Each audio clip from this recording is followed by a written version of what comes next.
to do something great with crypto because we don't want China or anybody else, and not just China, but others are embracing it, and we want to be the head.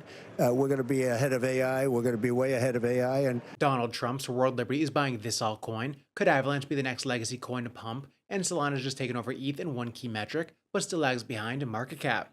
Are we about to see a massive catch-up in Solana and its ecosystem? This is your Altcoin Buzz News. Hey, what's up everyone? My name is Cody, and if you're new here, make sure to like, subscribe, and turn on notifications so you know when we drop the latest content. Follow us on Twitter, AltcoinBuzzIO, and as always, not financial advice, and wish the best of luck in your crypto ventures.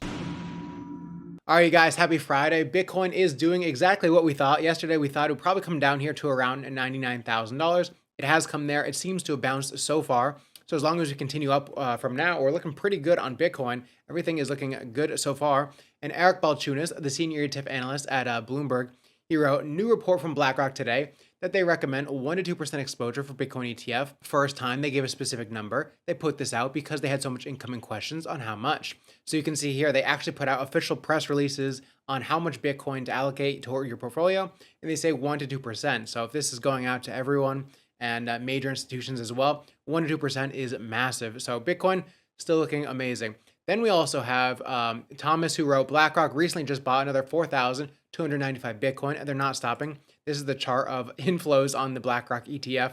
So since we started in earlier this year, we've gone all the way up to around almost 600,000 Bitcoin being brought in just to the BlackRock ETF. And then for Avalanche, we have Mash, who wrote, so many new eyes on Avax, so let's do a chain-wide update. P.S. They're cooking. First off, Avalanche introduced Aetna Upgrade with $40 million in grants. Then Avalanche recently announced $250 million in funding from top investment firms for their Aetna Upgrade. Sports Illustrated Stadium is going to integrate Avalanche for all live event ticketing. The Beam Foundation announced a $150 million initiative in Abu Dhabi. Uplink launched the first DePIN on Avalanche as a layer 1. Artin Tinland partnered with Avalanche. Claimer has integrated with Avalanche. You can now swap Avalanche on Ledger. Union Build announced Project Ridge in collaboration with Avalanche. Shatterline FPS launched on Epic Games. Play Off the Grid announced their biggest update since early access launch, which is also on Avalanche. And Suzuki Network joined the Infra Build program. And then we also have Tonio 9000, who also wrote Why Institutional Giants Are Flocking to the Avalanche Ecosystem, a deep dive. So the narrative around Avax has shifted. While some may view it as just another crypto project, Avalanche is quietly building a powerhouse ecosystem that's attracting the biggest names in finance. But why? So he says the institutional sweet spot is security, scalability, and customization.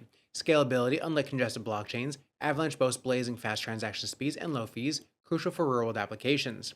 Security, Avalanche's unique consensus mechanism ensures top-notch security. Customization, their layer 1s allow institutions to build tailored blockchains within Avalanche, meeting their specific compliance and privacy needs.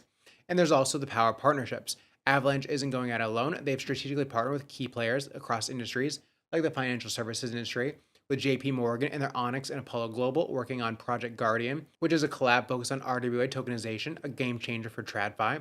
Then there's Citi, there's BlackRock, there's FTI Global, there's AWS Cloud, which is Amazon Web Services, there's Visa, there's the public sector. We have the California DMV using Avalanche to digitize car titles.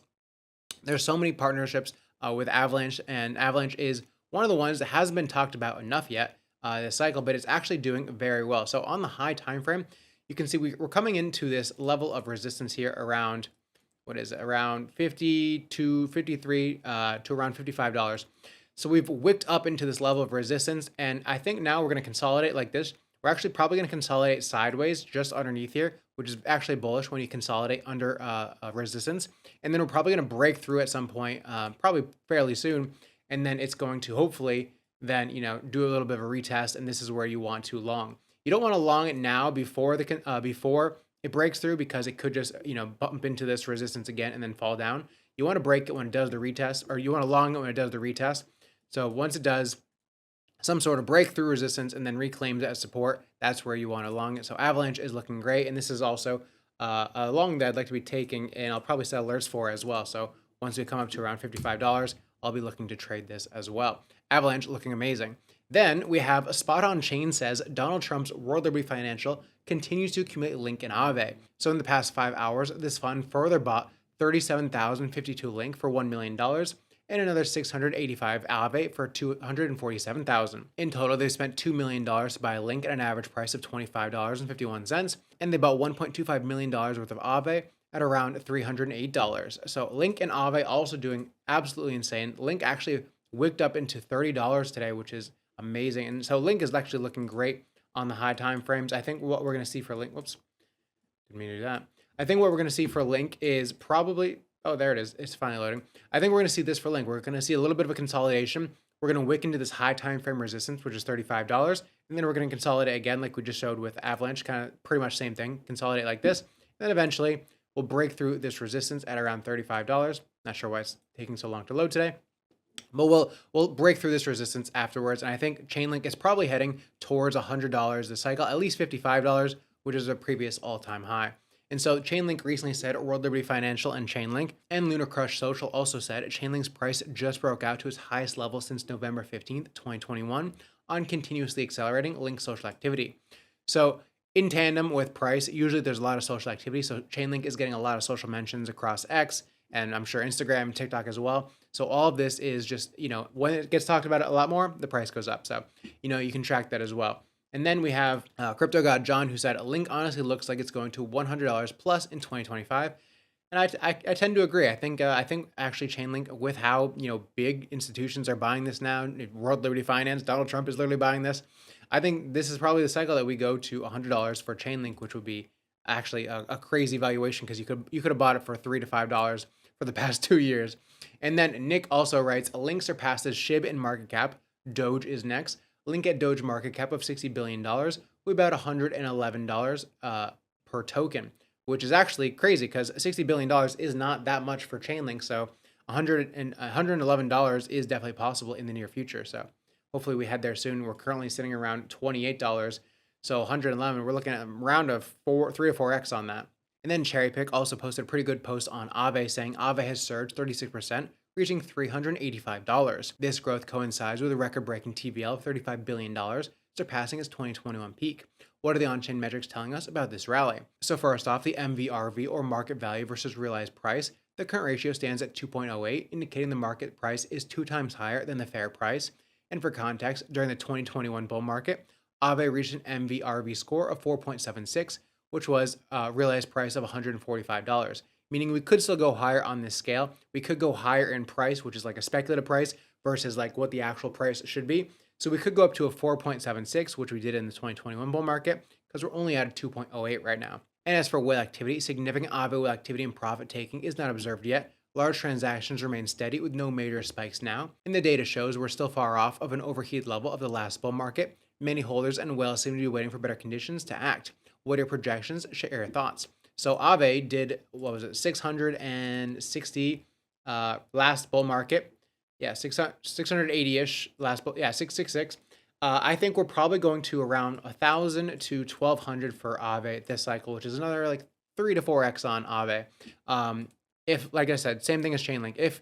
If Donald Trump is buying it, World Liberty is buying it, I think we could see bigger numbers on AAVE this cycle. It's just looking great overall. Like I said yesterday, it's probably in a bit of a consolidation phase right now. We're going to consolidate for a little bit around here and then continue up. So anywhere between 330 and 375, this area for consolidation is good for another long, probably going towards $400. And then HC Capital wrote a thread saying, Sui is exploding. Don't miss this rocket ride. Since the market bottomed out on August 5th, 2024, Sui has surged an insane 800+%. Is now breaking records with $35 billion in total DEX volume and a jaw-dropping $466 million in total volume. The Sui ecosystem is evolving faster than you can blink. Now's your chance to dive in before it's too late. So some of the top projects he mentions are Cetus, which is their top DEX. We have Deepbook, which is for the liquidity aggregator.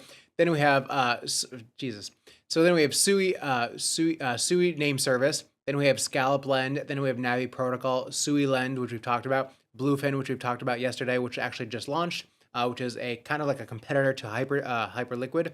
It's a very similar type of perp dex. Hippo, Blub, FUD the Pug. So we're starting to go down into meme coins. But basically, you want to pay attention to the Sui ecosystem. Whatever layer 1 is basically exploding at the time, you want to start paying attention to the ecosystem and the state of it. So you want to see, whatever their top dexes are. Usually those will pump as well. So Cetus is pumping right now, I believe, actually.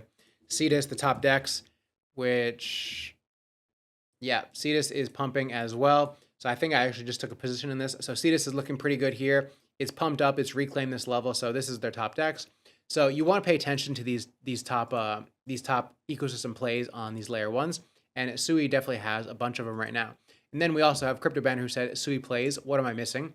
So he's showing Cetus as the DEX, Deepbook for the Liquidity Hub, Bluefin for the perp DEX, Scallop for lending, Navi for lending, Sui Lend for lending, Blue Move for NFTs, Lo-Fi meme, Sudang meme, and Fud the Pug for memes. And then lastly, we have Wall Street Bets chairman for crypto saying Blue, $57 million market cap currently, a Chad team building since 2020. It's the hyperliquid or Jupiter of Sui, way too undervalued by the metrics considering $39 billion in volume on both spots and perp market. It made $9.3 million in fees so far this year.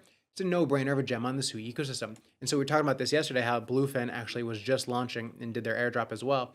And so Bluefin looks like it's doing great, and Hyperliquid's doing amazing as well. If you're anywhere on crypto Twitter, you're seeing everyone talk about Hyperliquid the past week. Bluefin is the Sui version of that, and Sui is starting to take off. And then lastly for today, in terms of Solana, we actually have Pantera's Dan Moorhead talking about Solana on CNBC, which is crazy that our altcoins are now going to be shilled on CNBC on the daily. Like it seemed unheard of like a year or two ago in the deep bear market that there'd be people talking about our altcoins that we bought, a year ago on live TV for everyone to buy, which is absolutely insane. But let me play a little bit of this clip for you. The fun bit about crypto is we've been doing this for 11 years, and Bitcoin's almost gone a little bit more than doubled this year. And so everyone's talking about, isn't that wild, it doubled? On average, it's done that for 11 years in a row, right? So crypto going up double is not remarkable, actually.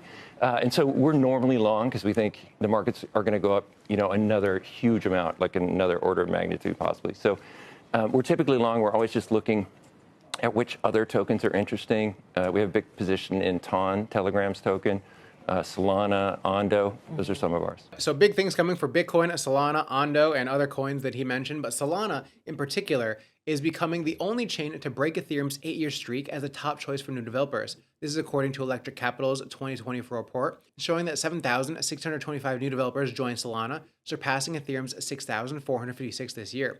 So an 8-year streak, Ethereum has had the most amount of developers, the most amount of people working on it. But now Solana has actually overtaken it, and it's a much lower market cap than Ethereum is. So Joe McCann writes, Solana is still 25% of the value of Ethereum, yet is the #1 ecosystem for developers. Seems cheap. So 1/4 the price of Ethereum in terms of market cap, essentially. So Solana could go to, if it's at $225-ish now, it could go to around $1,000 and be about the market cap of Ethereum currently, and it has more developers right now. And then lastly, we have Ryan Watkins writes, Solana is leading the AI agent revolution, both in number of projects and project outcomes. Better yet, most of this activity is grassroots, with many agents and agent platforms having fair launch in the past few weeks. So he shares the chart of AI agent sector market cap and the number of AI agent tokens, where Solana is leading in all of these metrics. So Solana, undervalued at this price. If we go to Solana actually right now, this is actually a position that I'm in right now, pretty much right here, is we have this level reclaim. This is something I always talk about. I'm actually targeting around $300 right now. But this level reclaim on Solana is beautiful. This is a level that has reclaimed after it broke through this resistance and now turned it into support. So this is actually a beautiful setup on Solana. If you want to take this, around 225 is where I'm pretty much positioned at, and then going to around $300 is where I'm targeting. Solana looking great as well. And as for Bitcoin, we're looking pretty good as well. As long as we hold above $98,000 to $99,000, we don't really lose this level here. We continue upwards. I think we hit new all-time highs fairly soon. But that's it for the video, guys. I hope you guys enjoyed this one, and I'll see you guys on Sunday.